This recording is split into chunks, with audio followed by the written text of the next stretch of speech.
ಕೇವಲ ತಾಂಡಗಳಿಗೆ ಮಾತ್ರ ಅಂಗನವಾಡಿ ಸಹಾಯಕಿಯರ ಹುದ್ದೆಗೆ ಅರ್ಜಿ ಕರೆದಿರುವ ಹಿನ್ನೆಲೆಯಲ್ಲಿ ಔರಾದ್ ತಾಲೂಕಿನಲ್ಲಿ ಇಂದು ಪ್ರತಿಭಟನೆಯನ್ನ ಮಾಡಲಾಯಿತು.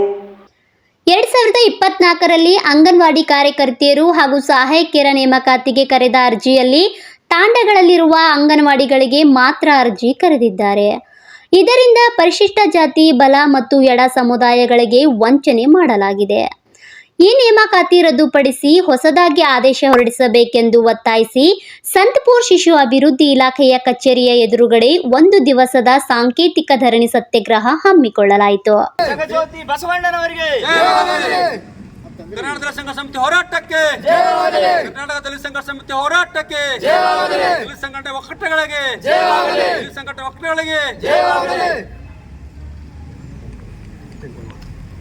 ಭ್ರಷ್ಟ ರಾಜಕಾರಣಿಗಳಿಗೆ ಮಾಡಿದ ಅಧಿಕಾರಿಗಳಿಗೆ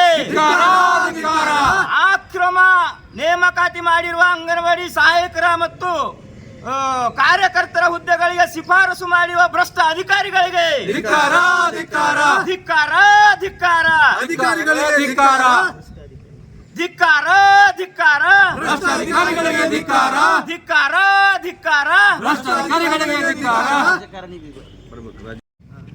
ಪ್ರಭು ಚವ್ಹಾಣ್ ಅವರಿಗೆ, ಪ್ರಭು ಚವ್ಹಾಣ್ಗೆ, ಹಳೆ ಮಾದಿಗರಿಗೆ ಅನ್ಯಾಯ ಮಾಡ್ತಿರುವ ಪ್ರಭು ಚವ್ಹಾಣ್ ಅವರಿಗೆ, ಹಳೆ ಮಾದಿಗರಿಗೆ ಅನ್ಯಾಯ ಮಾಡ್ತಿರುವ ಪ್ರಭು ಚವ್ಹಾಣ್ ಅವರಿಗೆ ಬೇಕೇ ಬೇಕು, ನ್ಯಾಯ ಬೇಕು, ಬೇಕೇ ಬೇಕು, ನ್ಯಾಯ ಬೇಕು. ಕರ್ನಾಟಕ ದಲಿತ ಸಂಘ ಸಮಿತಿ ಹೋರಾಟಕ್ಕೆ, ಕರ್ನಾಟಕ ದಲಿತ ಸಂಘ ಸಮಿತಿ ಹೋರಾಟಕ್ಕೆ ಬೇಕೇ ಬೇಕು, ನ್ಯಾಯ ಬೇಕು, ಬೇಕೇ ಬೇಕು, ನ್ಯಾಯ ಬೇಕು. ಈ ಸಂದರ್ಭದಲ್ಲಿ ಡಿಎಸ್ಎಸ್ ತಾಲೂಕು ಸಂಚಾಲಕ ಸಂಜುಕುಮಾರ್ ಲಾದ ಮಾತನಾಡಿ, ಈಗಾಗಲೇ ಸಂಬಂಧಪಟ್ಟ ಇಲಾಖೆಯ ಸಚಿವರಿಗೆ ಮನವಿ ಪತ್ರ ಸಲ್ಲಿಸಲಾಗಿದೆ. ಅಂಗನವಾಡಿ ಕಾರ್ಯಕರ್ತೆಯರು ಹಾಗೂ ಸಹಾಯಕಿಯರ ನೇಮಕಾತಿ ಮಾಡಿಕೊಳ್ಳಲು ಜನವರಿ 24ರಲ್ಲಿ ಆನ್ಲೈನ್ ಅರ್ಜಿ ಕರೆದಿದ್ದಾರೆ. ಪರಿಶಿಷ್ಟ ಜಾತಿಯಲ್ಲಿ ಬರುವ ಎಲ್ಲ ಸಮುದಾಯದ ಜನರಿಗೆ ನ್ಯಾಯ ಸಿಗುವ ನಿಟ್ಟಿನಲ್ಲಿ ಕ್ರಮ ಕೈಗೊಳ್ಳಬೇಕು. ಈ ಹಿಂದೆ ಬಿಜೆಪಿ ಸರ್ಕಾರದ ಅಧಿಕಾರದ ಅವಧಿಯಲ್ಲಿ ಉದ್ದೇಶಪೂರ್ವಕವಾಗಿ ಕೇವಲ ತಾಂಡಗಳಿಗೆ ಮಾತ್ರ ಹುದ್ದೆಗಳನ್ನು ನೀಡುತ್ತಿದ್ದಾರೆ. ಹೊಸದಾಗಿ ನೇಮಕಾತಿ ಆದೇಶ ಹೊರಡಿಸಬೇಕೆಂದು ಹೇಳಿದರು.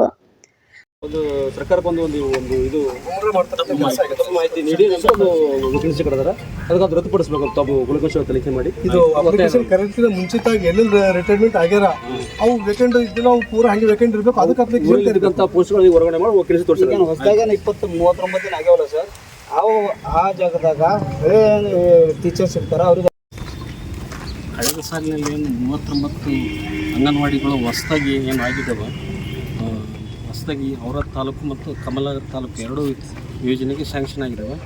ಇದರಲ್ಲಿ ನಾವು ಕೆಲವೊಂದು ಜನಸಂಖ್ಯೆ ಕಡಿಮೆ ಇರ್ತಕ್ಕಂಥ ತಾಂಡಗಳನ್ನು ನಾವು ಇದಕ್ಕೆ ಕಳಿಸಿದ್ದೀವಿ. ನಮ್ಮ ಪ್ರತಿ 1000 ಜನಸಂಖ್ಯೆಗೆ ಒಂದು ಅಂಗನವಾಡಿ ಇರಬೇಕಂತೇಳಿ ಸರ್ಕಾರದ ನಿರ್ದೇಶನ ಇದೆ. ಆ ಪ್ರಕಾರ ಈ 39 ಅಂಗನವಾಡಿಗಳಲ್ಲಿ ಕೆಲವೊಂದು 10ರಿಂದ 12 ಅಂಗನವಾಡಿಗಳು 26, 30 ಈ ಥರ ಜನಸಂಖ್ಯೆ ಸರ್ವೆ ಇದೆ. ಅದನ್ನು ನೇಮಾನುಸಾರ ಕ್ರಮವಹಿಸಲು ನಾವು ನಮ್ಮ ಜಿಲ್ಲಾ ಉಪನಿರ್ದೇಶಕರಿಗೆ ಇದು ಇಲಾಖಾ ಮಾರ್ಗಸೂಚಿ ಪ್ರಕಾರ ಪ್ರತಿ 1000 ಅಂಗನವಾಡಿಯನ್ನು ಪ್ರತಿ 1000 ಜನಸಂಖ್ಯೆಗೆ ಒಂದು ಅಂಗನವಾಡಿ ಇರಬೇಕಂತೇಳಿ ಮರು ಪ್ರಸ್ತಾವನೆ ಸಲ್ಲಿಸ್ತಾ ಇದ್ದೀವಿ. ಅದರಲ್ಲಿ ಮತ್ತೆ ನಾವು ಈಗೇನು SCಯಲ್ಲಿ ಉಪಜಾತಿಗಳೇನಿದಾವೆ ಅವಕ್ಕೆ ಆದ್ಯತೆ ಮಾಡ್ತೀವಿ ಅಂತೇಳಿ ಈ ಸಂದರ್ಭದಲ್ಲಿ ತಮ್ಗೆ ನಿರ್ಧರಿತ ಧರಣಿ ಮಾಡ್ತಕ್ಕಂಥ ಮುಖಂಡರಿಗೆ ಮತ್ತು ತಮಗೆ ಹೇಳಿಕೆ ಚರ್ಚಿಸ್ತೀವಿ.